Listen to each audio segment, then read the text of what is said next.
Callaway's Rogue ST driver for 2022. It's got a 26 gram tungsten weight, low and deep in the back of the head to help more stability, higher MOI and more speed. Let's see how it performs.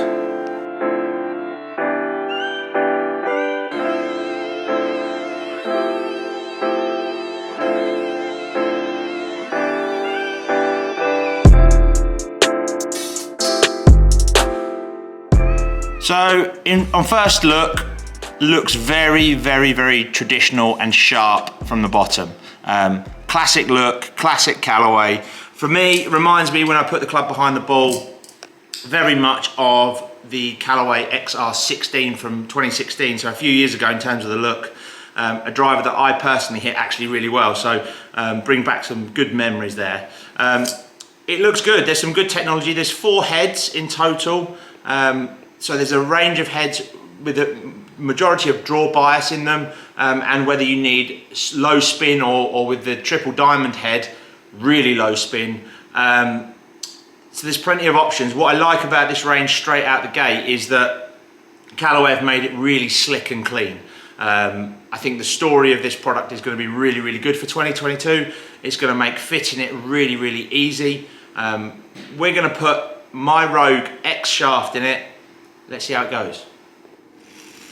So sliding it behind the golf ball, again, like I say, really looks like, this is the max head, so this really looks like the XR16 from a few years back. Sits really clean.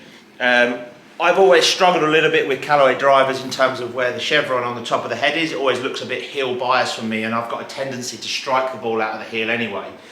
So I think I'm going to have to settle with a chevron just inside the golf ball. But overall, looks a really good driver. Like I say, this is the max head, maybe not the perfect head for me. Normally I spin the ball quite a lot with drivers, so I probably want one of the other heads, but overall, looks really smart. So let's hit a couple of shots and see what numbers we get.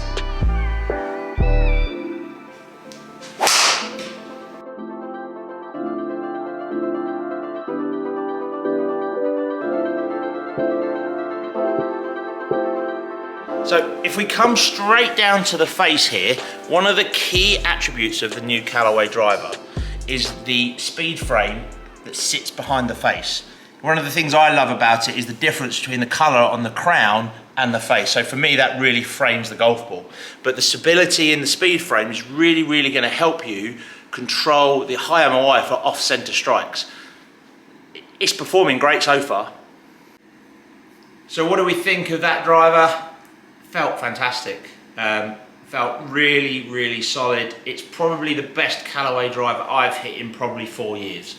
Wasn't a big fan of Maverick, definitely wasn't a big fan of Epic, but this thing really feels solid. It feels that when you get the off-centre strike, it's got something in it.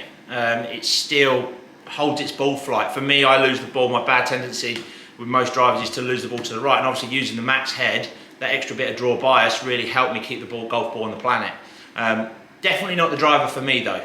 The max head isn't the one. You can see the spin rate there is all over the place, 4,000 revs, even when I put my shaft in it. So I don't think I'd need to look at, well, I definitely would need to look at the low spin options.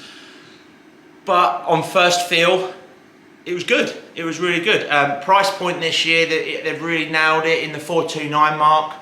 So I think that's going to do really well against some of the other drivers in the market.